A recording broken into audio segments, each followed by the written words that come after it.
Hola, buenos días a todos. Buenos días. Bienvenido. Gracias, como siempre. Discul Gracias. Disculpen que estamos un poquito tarde, tuvimos unos problemas técnicos, pero aquí estamos. Ujú. Ok, so vamos a empezar. Yo soy Nancy Suárez Lee. Vivo en Dallas, Texas, en los Estados Unidos.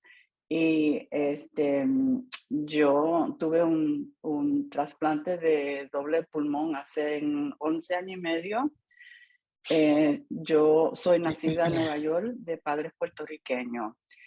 Y bueno, aquí estoy. Yo soy voluntaria para la organización PF Warriors que es la matriz organización de los guerreros de fibrosis pulmonar, que es este grupo en español. Y conmigo tengo mi compañera Mariluz Fuentes, que también entre las dos manejamos el grupo. Y la dejo a ella un momentito que los saludes. Gracias, Nancy. Estoy fascinada de estar aquí y esta charla es importantísima y me alegro que estén todos. Tuvimos un poquito de dificultades, pero aquí estamos. Yo también pasé por un trasplante doble de pulmón hace unos 20 meses más o menos. A Dios gracias, estoy bien, me siento súper bien. Y aquí estoy para seguirlos ayudando, instruyendo, guiando, educando. Gracias a todos por estar aquí. Gracias, Nancy. Y hoy tenemos el honor de tener con nosotros el doctor Fernando Torres. El tema de esta reunión mensual de abril es hipertensión pulmonar en pacientes con fibrosis pulmonar. El doctor Torres es profesor de medicina en UT Southwestern Medical Center en Dallas. Ahí fue donde yo me hice mi trasplante. En Dallas, Texas, y director de los programas de trasplante de pulmón y hipertensión pulmonar. Sus intereses clínicos incluyen hipertensión pulmonar, trasplante de pulmón, cirugía de reducción de volumen pulmonar para enfisema, infecciones virales en pacientes inmunodeprimidos y investigación en trasplante de pulmón y hipertensión pulmonar. El doctor Torres se ha desempeñado como investigador principal o coinvestigador en muchos ensayos clínicos relacionados con pacientes de trasplante de pulmón. El doctor Torres obtuvo su título de médico en la Facultad de Medicina de Universidad de Cornell en Nueva York. Completó su pasantía y residencia en UT Southwestern. Luego se subespecializó en cuidados intensivos, trasplante de pulmón en la Universidad de Colorado en Denver. Es mi placer y orgullo presentarles mi doctor, quien también es puertorriqueño como yo, Fernando Torres. Gracias, Nancy. Y gracias a todos por invitarme a hablar con ustedes y pasar un tiempo hablando de hipertensión pulmonar en pacientes con fibrosis pulmonar. Yo nací en Puerto Rico y me vine a los Estados Unidos a estudiar y después me quedé por acá. Pero todo mi corazón siempre ha estado en Puerto Rico, mi familia, mis padres, mis hermanos, mis hermanas, todos están en Puerto Rico y lo paso increíble cada vez que voy para allá. Con eso, vamos a... Y la semana pasada me promovieron a jefe clínico de la división de pulmonar. Wow. Así que seguimos para adelante. Felicitaciones. Gracias, gracias. Yo, como Nancy dijo, yo participo en muchos research en hipertensión pulmonar y trasplante. Así que estas son mis compañías que yo trabajo. Quería hablar sobre no solamente hipertensión pulmonar de fibrosis pulmonar, pero también de todas las enfermedades del pulmón, porque algunas de ellas como que se overlap y quería que todos estuviésemos en el mismo paso. Así que en los pulmones hablamos de 3 tipos de enfermedades: obstructivas, restrictivas y entonces enfermedades como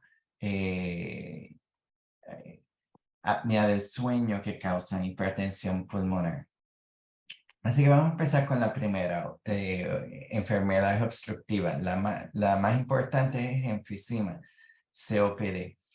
Y cuando encontramos hipertensión pulmonar en estos pacientes, notamos que ellos tienen usualmente hipertensión pulmonar leve o moderada. Las presiones usualmente se hacen peor con ejercicio y durante el sueño o cuando tienen exacerbaciones de COPD.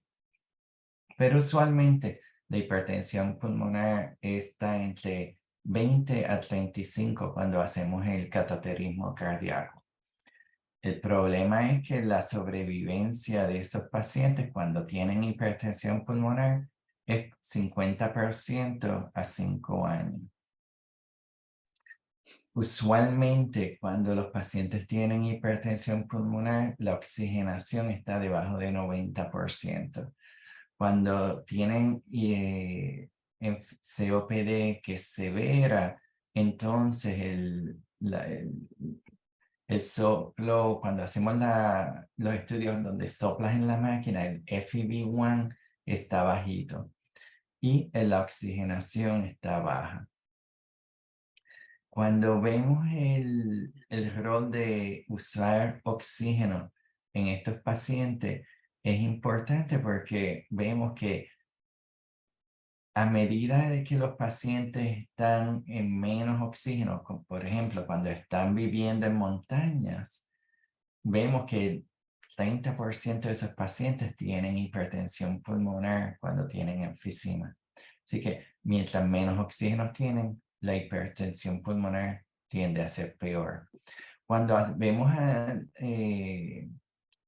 a la patología en animales y vemos los vasos sanguíneos en los pulmones, notamos que los vasos sanguíneos están bien hipertróficos a medida de que los pacientes tienen más hipertensión pulmonar.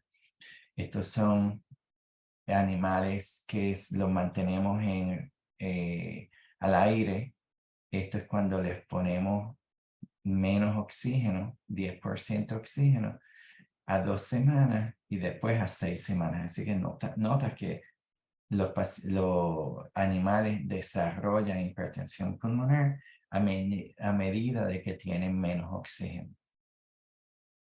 Y estos animales o pacientes, notamos que la mortalidad es alta y si no les damos oxígeno, empiezan a morirse 2 veces más que los pacientes que les damos oxígeno o animales.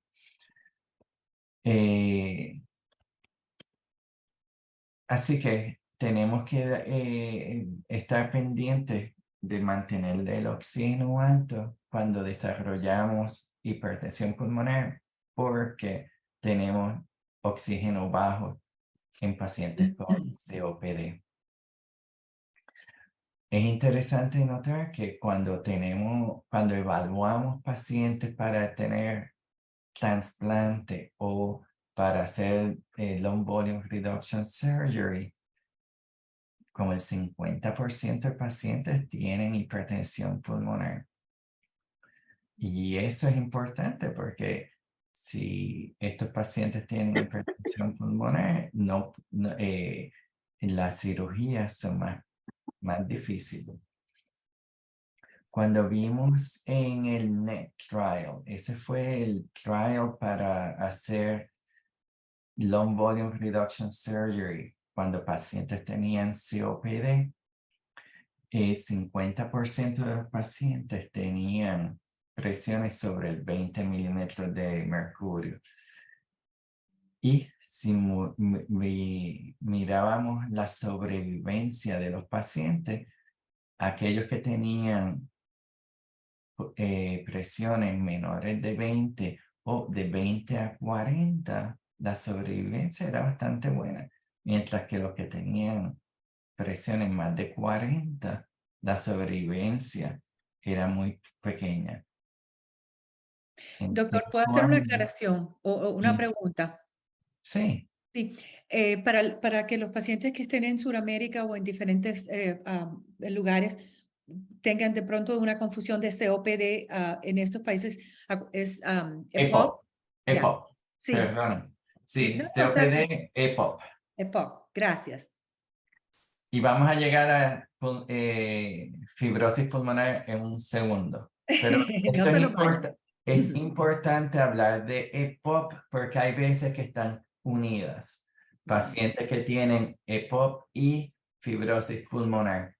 Y a la misma vez es importante entender que los pacientes cuando van al pulmonólogo, así es como piensan el mundo de hipertensión pulmonar y de enfermedades del pulmón. EPOP, hipertensión pulmonar, hay pacientes que tienen predisposición para desarrollar la hipertensión pulmonar y hemos visto que hay algunos marcos que predisponen el 5-HTT, predispose a este daño. Cuando vemos en diseño, lo que estamos viendo es que a medida de que los pacientes desarrollan hipertensión pulmonar, el vaso sanguíneo se hace bien pequeño. Este es el área donde la sangre puede pasar y a medida de que el paciente desarrolla hipertensión pulmonar, el vaso sanguíneo, el área por donde la sangre puede pasar, se hace bien poquito. Durante los años hemos estado estudiando medicinas para ver si podemos ayudar a los pacientes que tienen EPOC y hipertensión pulmonar. Tratamos Verapros, sildenafila, Bosentan, y todos ellos en estudios bien pequeños, algunos de ellos encontraron ser beneficiosos, pero usualmente no eran estadísticamente significantes. Así que estos son dos estudios en donde no encontramos beneficioso dar estas medicinas a los pacientes. Este fue Verapros, este fue Bosentan. Y lo bueno fue que no hicimos que los pacientes empeorasen. La oxigenación no empeoró en esos pacientes. Habían otros estudios que están todavía estudiándose. Inhaled treprostinil, EPOC con hipertensión pulmonar, ese estudio lo pararon porque no podían encontrar beneficio cuando estaba en el medio del estudio y eso lo pararon. Ok. Ahora vamos a pasar a los restrictivas. Estos son los pacientes que tienen fibrosis pulmonar.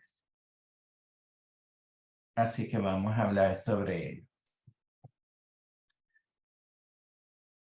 Vamos a hablar sobre los resultados de la sobrevivencia, la patofisiología y por qué es que es difícil encontrar a estos pacientes.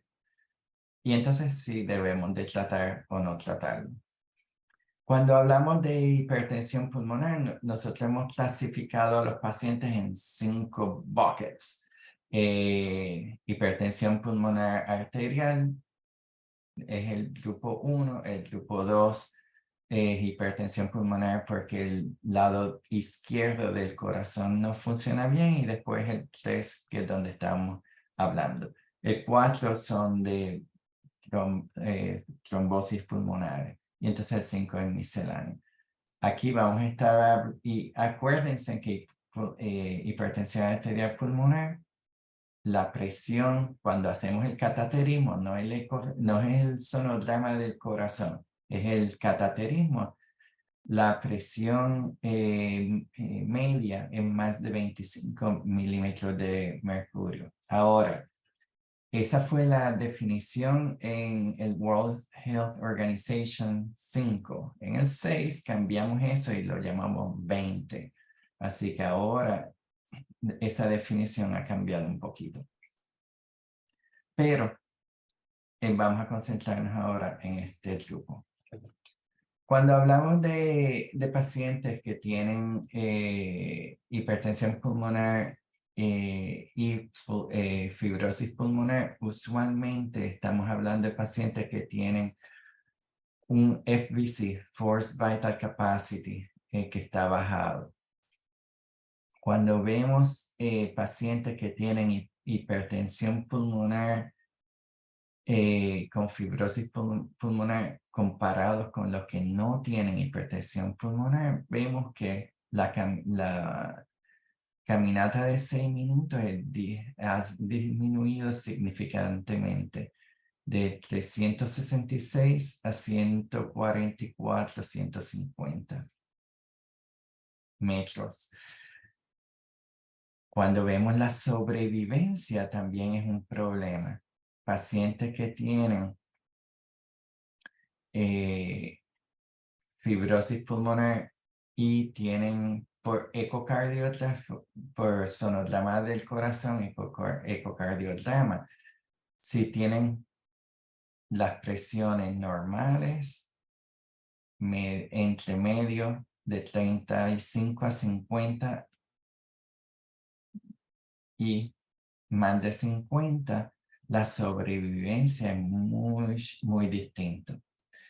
Aquí cuando estamos de 50, eso usualmente corresponde a una presión media por cateterismo de 30 a 35 milímetros de mercurio. Y estamos hablando de que la sobrevivencia a 1 año o 2 años es menos de 50%.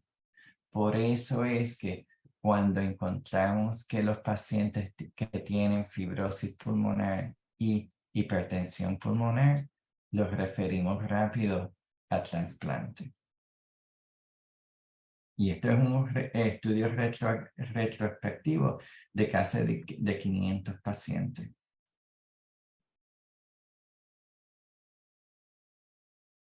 Otro estudio retrospectivo de 80%, de nuevo, si tienes hipertensión pulmonar y fibrosis pulmonar, la sobrevivencia es bien bajita.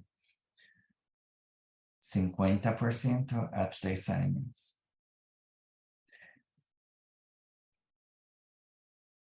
¿Qué es lo que está pasando en los vasos sanguíneos y en el pulmón de nuestros pacientes? Vemos usualmente los mismos cambios que habíamos visto con hipoxemia, con oxígeno bajo en los vasos sanguíneos. Mírate el vaso sanguíneo y el lumen por donde puede pasar la sangre es en ese lado pequeñito. Y ves aquí el vaso sanguíneo está obliterado y la fibrosis dentro de ese vaso sanguíneo es significante. Pero a la misma vez también estamos viendo el daño de la fibrosis pulmonar, donde el resto del pulmón también tiene ese daño con fibrosis y hiperplasia de todo del tejido pulmonar.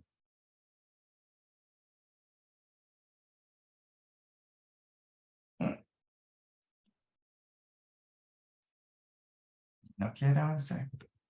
Ahora, cuando vemos en los pacientes que han desarrollado hipertensión pulmonar y fibrosis pulmonar, tenemos que pensar en algunas partes. Tenemos que pensar en que estamos desarrollando nuevos vasos sanguíneos en pacientes que tienen hipertensión, fibrosis pulmonar, que vemos que tenemos el número total de vasos sanguíneos ha sido disminuido y que hay mucha inflamación en el tejido pulmonar. Pensamos que hay una predisposición genética, entonces tenemos un factor que predispose o daña a los vasos sanguíneos y eso causa que algunos pathways y que algunos caminos se desarrollen que causan ese daño vascular y pulmonar. Sabemos que el nivel de oxígeno bajo en los vasos sanguíneos va a causar daño. Y eso lo hemos visto con muchos de los pacientes. Pero el tener el oxígeno bajo no corresponde completamente con el daño en la fibrosis pulmonar ni en las presiones pulmonares cuando hacemos el cateterismo.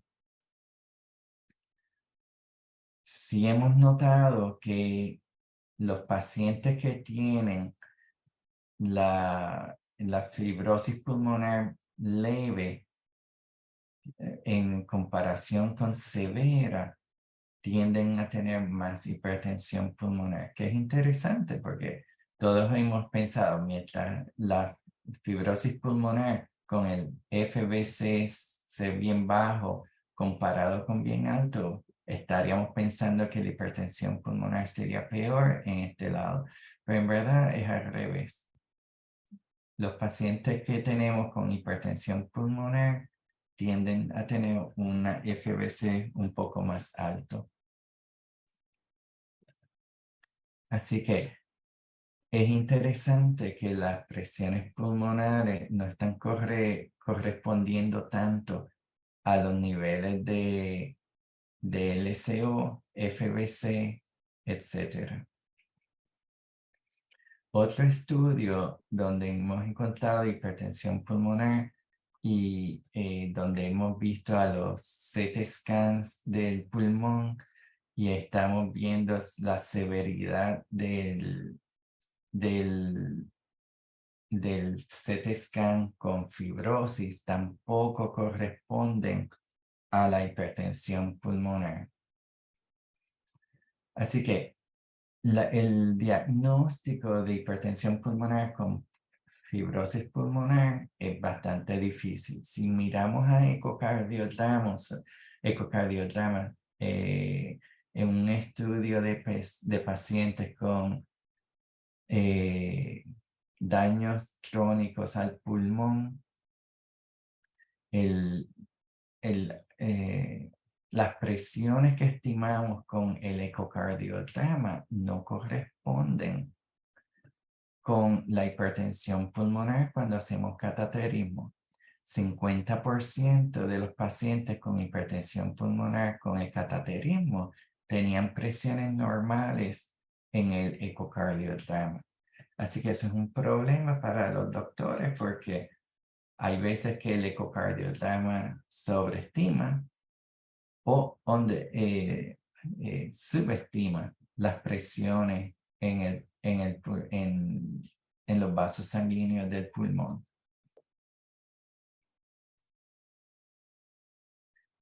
Y a la misma vez, cuando vemos la capacidad del volumen del pulmón, está por todos lados, donde las presiones en verdad no corresponden muy bien a la capacidad del pulmón.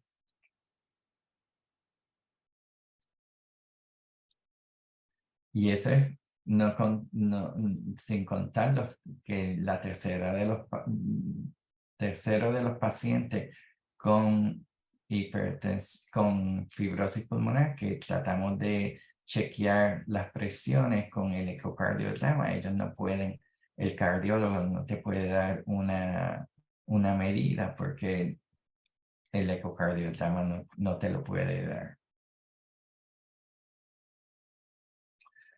Y esto más enseñando que, o sea, no está correspondiendo el ecocardiograma con las presiones cuando hacemos el cateterismo. Hay otros estudios que podemos hacer, por ejemplo, en la caminata de 6 minutos, chequear el recobro del pulso cuando los pacientes paran de hacer la caminata. Y eso corresponde a un peor sobrevivencia cuando chequeamos los pacientes. Pero eso no ha sido estudiado tanto, por lo que usualmente no estamos utilizando esa medida. Así que la pregunta es, ¿qué hacer con pacientes que tienen hipertensión pulmonar y fibrosis pulmonar? Usualmente, los pacientes con hipertensión pulmonar tienen una capacidad peor del pulmón, tienen unas sobrevivencias peores. Y si la hipertensión pulmonar, tenemos medicinas que pueden ayudar a los pacientes con hipertensión pulmonar, ¿por qué no añadírselo a los pacientes con fibrosis pulmonar? Eso, pero a la misma vez tenemos que pensar que las medicinas que nosotros usamos para ayudar a la hipertensión pulmonar van a causar que los vasos sanguíneos se dilaten y entonces la sangre esté yendo a esas partes del pulmón donde hay poca oxigenación. Así que hay que tener cuidado de que con nuestra medicina podamos hacer peor la hipoxemia. Tal vez estamos mejorando las presiones, pero causando peor oxigenación. Y entonces, pensar sobre si las medicinas pueden causar daño. Así que vamos a mirar a estos estudios. El primer estudio que se hizo fue allá en el 99, 2000, donde 8 pacientes con fibrosis pulmonar y hipertensión pulmonar se les dio prostaciclina intravenosa y ellos redujeron las presiones del pulmón, pero eso causó ese mismatch entre ventilación y perfusión, donde la oxigenación también bajó. Sí, las presiones bajaron, pero la oxigenación empeoró. No vimos eso tanto con los pacientes cuando les dimos la prostaciclina inhalada en aquel momento.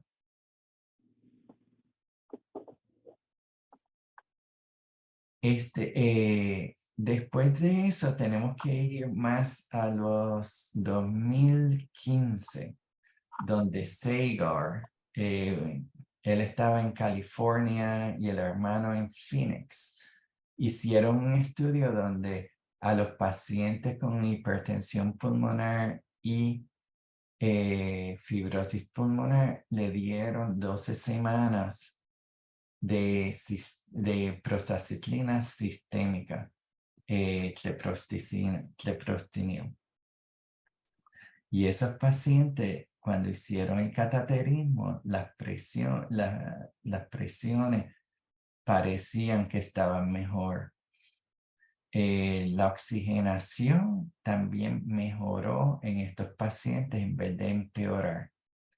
Así que ese fue un estudio básico donde nosotros por primera vez pensamos tal vez es beneficioso usar prostacyclina en pacientes con fibrosis pulmonar y hipertensión pulmonar.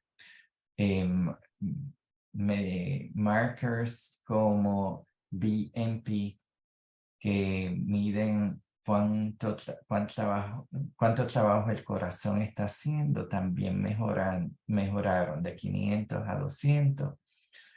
La resistencia vascular pulmonar bajó también y todo eso significativamente. Ahora, esto fue un estudio pequeño, no había muchos pacientes, pero fue la primera vez que en verdad nosotros empezamos a pensar que tal vez usando prostacyclina intravenosa podría funcionar bien en nuestros pacientes. La capacidad del volumen en los pacientes no cambió. La capacidad total del pulmón tampoco cambió y la caminata mejoró. La oxigenación, aunque el número bajó un poquito, no fue estadísticamente significante.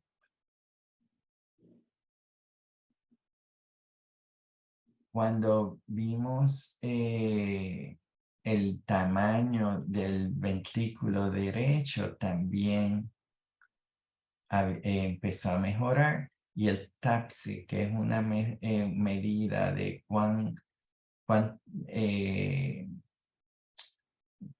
el ventrículo derecho puede contraer, también mejoró.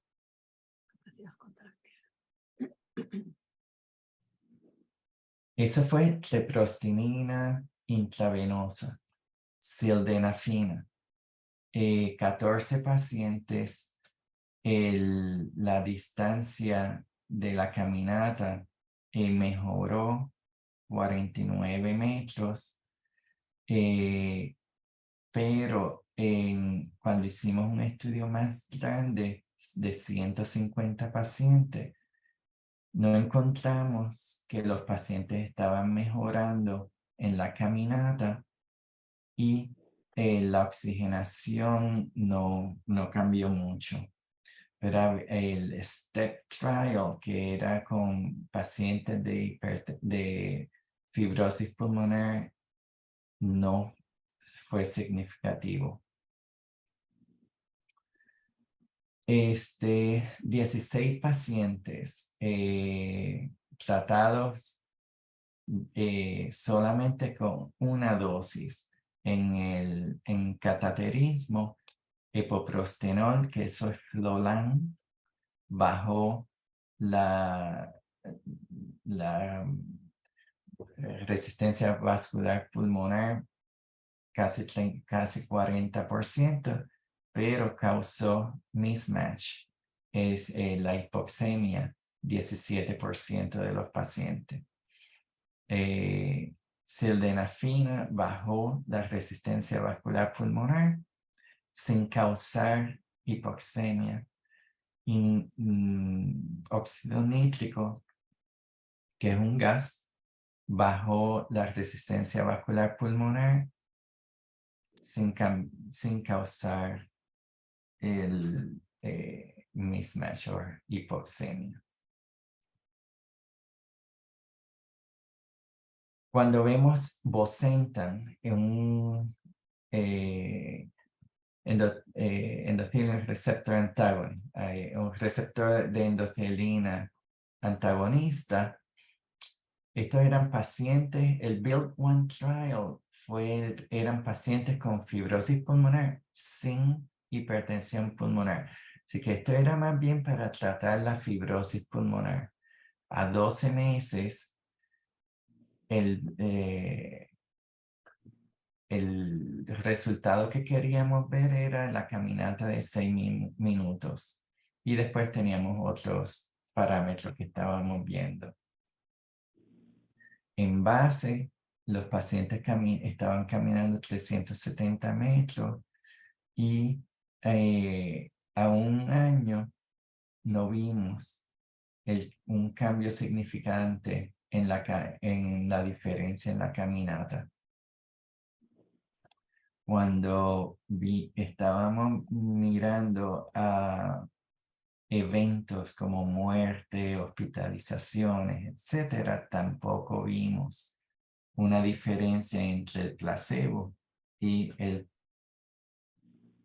los pacientes que estaban tratados con bosentan. Así que bosentan para el tratamiento de la fibrosis pulmonar no nos ayudó.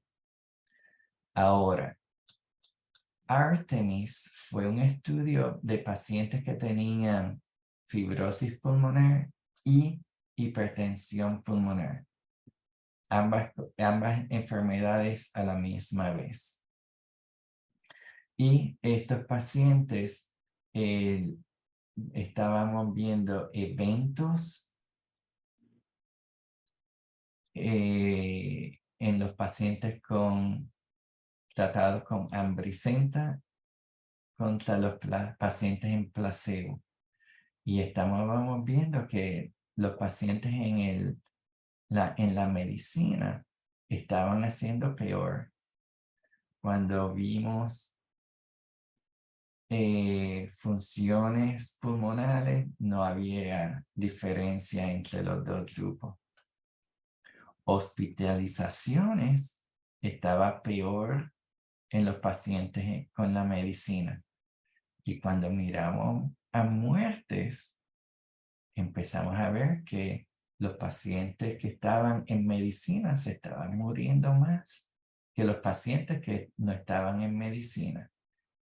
De repente, cuando estábamos notando eso, el comité científico que estaba supervisando el estudio paró el estudio prematuramente porque ambrisentan en pacientes con fibrosis pulmonar estaba causando más daño que beneficio a los pacientes. Así que este es uno de esos estudios donde nosotros los doctores estamos diciendo, esta medicina como ayuda a hipertensión pulmonar tiene que estar ayudando a los pacientes con hipertensión pulmonar con fibrosis y por lo menos no va a ser peor. Y este fue un estudio que enseñó lo opuesto. Si tú tienes hipertensión pulmonar y fibrosis pulmonar, empezar los pacientes en ambrisentan puede causar mayor muerte y hospitalización. El MUSIC Trial, ese fue un estudio usando macitentan para pacientes con fibrosis pulmonar, pero ellos no estaban mirando a la hipertensión pulmonar, simplemente era a la fibrosis pulmonar. Y cuando y eran 12 meses del estudio. Y cuando miraron a la capacidad vital, el volumen a un segundo y el carbon monoxide, no vieron ninguna diferencia en beneficio. Y eso nos trae al 2021, cuando hicimos un estudio de hipertensión pulmonar y fibrosis pulmonar usando treprostinina inhalada. ¿Se acuerdan? En el 2000 hicimos los primeros estudios usando prostacinina inhalada. Hasta el 2020 nos repetimos ese estudio en Grande Plaza. En este estudio eran 300 pacientes, la mitad en treprostinina inhalada, la otra mitad en placebo. La edad de los pacientes 65, la mayoría femenina. distribución por raza más o menos igual en los dos grupos, hispanos o latinos también estaban representados. Y los tipos de fibrosis pulmonar eran de todos tipos, idiopática, alergia de hypersensitivity, causada por cosas en el trabajo. Este grupo de combinación de fibrosis pulmonar y enfisema y de inflamatorias por enfermedades de tejido conectivo. También estaban los distintos tipos de idiopática fibrosis pulmonar. Y todos los pacientes, 70% de los pacientes estaban utilizando oxígeno en el estudio. Los pacientes podían estar en perfenidona o nintedanib. La mayoría, el 80% de los pacientes no estaban en medicina antifibrótica. Cuando vemos los resultados, el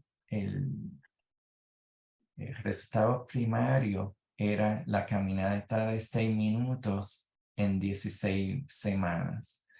Los pacientes en treprostinida inhalada estaban caminando 20 metros más.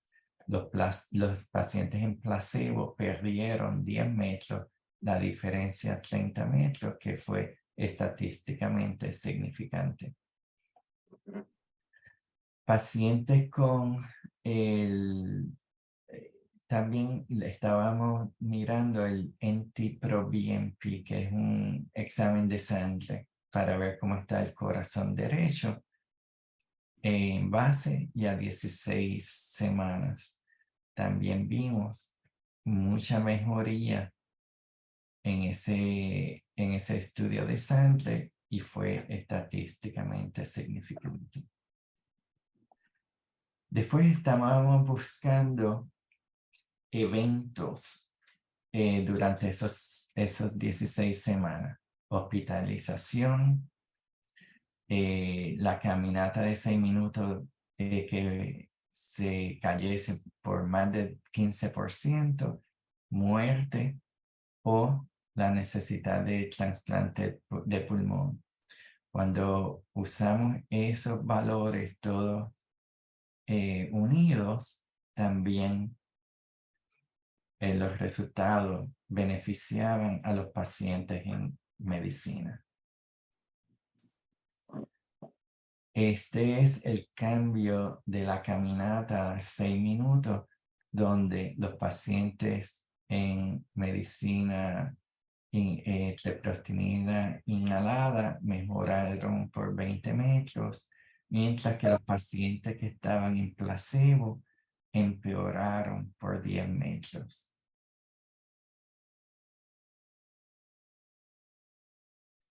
Cuando hablamos de los efectos beneficiosos, siempre tenemos que hablar de los efectos secundarios adversos. En los pacientes,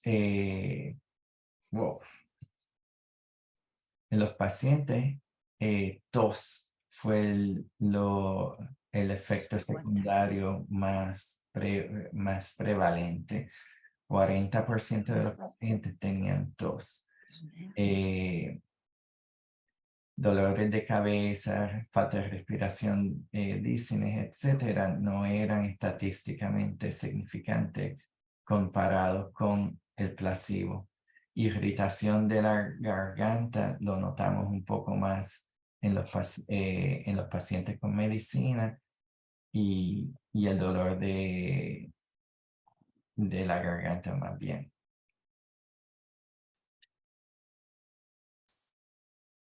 Así que pacientes con hipertensión pulmonar y fibrosis pulmonar tienen una capacidad de ejercicio más baja y oxigenación más baja y la sobrevivencia es peor que si no tiene un paciente con hipertensión pulmonar y fibrosis pulmonar. El diagnóstico de hipertensión pulmonar en pacientes con fibrosis pulmonar es difícil y usualmente requiere que hagamos ese cateterismo porque el sonograma del corazón no nos da la respuesta que necesitamos de las presiones muy específicamente.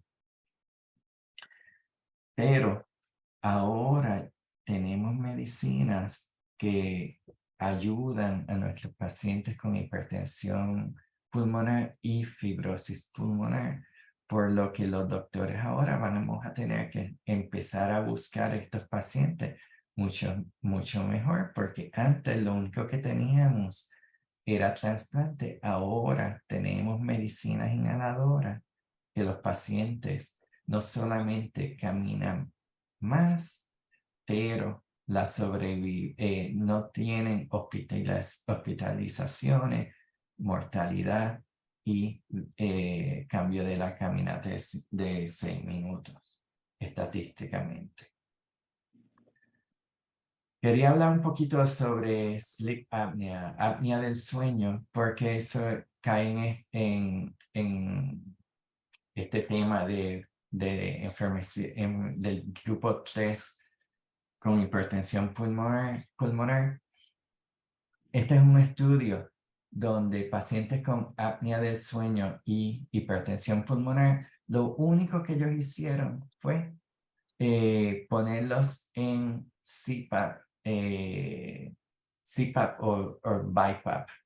Y estos pacientes, el volumen del ventrículo derecho en base era 40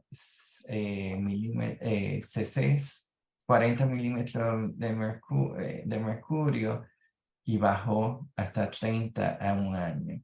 Así que estos pacientes con hipertensión pulmonar, pero causada por apnea del sueño, mejoraron mucho simplemente con ponerlo en CPAP, que esa es la máscara que en las noches tú le das, te empuja aire y mantiene abierta el paso de aire hacia el pulmón. No necesitamos ninguna medicina fancy para estos pacientes. Han tratado en otros estudios utilizando receptores antagonistas de endotelina y sildenafila. En verdad, no se necesitan esas medicinas para estos pacientes. Simplemente el CPAP es suficiente. Déjame. Y estos otros estudios similares. Trasplante de pulmón. Cuando tenemos pacientes que tienen fibrosis pulmonar y hipertensión, hipertensión pulmonar con fibrosis pulmonar, se deben de ser referidos para trasplante porque la mortalidad en este grupo es demasiado alto. Así que, en conclusión, la patofisiología de pacientes de hipertensión pulmonar con grupo 3 no se entiende muy bien, pero hay evidencia que utilizar medicinas que tratan hipertensión pulmonar puede ser beneficiosa en algunos de esos tipos de pacientes, pero no en otros. EPOC, no hay evidencia. Apnea del sueño, no hay evidencia, pero en fibrosis pulmonar hay evidencia. También hay que tener cuidado, no todas las medicinas que utilizamos para hipertensión pulmonar son beneficiosas en pacientes con fibrosis pulmonar. Por ejemplo, ambrisentan tuvo mayor mortalidad cuando lo utilizamos. medicina inhaladora de treprostinina es beneficiosa en pacientes con fibrosis pulmonar e hipertensión pulmonar. Ok, yo creo que ahí acabamos. Déjame contestar algunas preguntas que tengan. Tenemos una pregunta en el chat. Déjame ver si la encuentro. Bueno, yo sé que usted se tiene que ir. Nancy, ¿qué opinas? ¿Lo dejamos ir? Sí, lo debemos dejar ir, bendito. Sí, ya que lo tengo capturado. Alguien, la última llamada, porque para alguien, porque esta fue una charla que la estábamos esperando, pero muchísimo. Mucho tiempo. La última vez no pude hacerla, pero Sí. nada, mucho gusto, encantado de hablar con todos ustedes. Igualmente, ha sido un placer. Pueden mandar mensajes a través de Nancy, ella me consigue, ella sabe cómo conseguirme. Nancy, Sí. lo vamos a reinvitar otra vez, ¿oíste? Sí, sí. Sí. Ha sido un placer. Cuídense. Gracias. Igualmente. Gracias, doctor. Muchas gracias. Adiós, buenas Adiós. tardes. Que pasen buen día y nos vemos el mes que viene. Bien. Igualmente, cuídense mucho. Vamos a tener una radióloga que va a hablar sobre los cambios pulmonares en fibrosis pulmonar y en pacientes, que cómo empieza el diagnóstico y todo a nivel del punto de vista de radiología. Eso va a estar muy, muy interesante. Una doctora. Muy Si bien. Dios quiere, nos vemos el próximo en mayo, si Dios quiere. Ya lo avisé. Vale. Muchas gracias Venga. a todos por atender y espero que Adiós. Saludos a todos. Igualmente, adiós. por conseguir a Chao. todos. Gracias. Chao.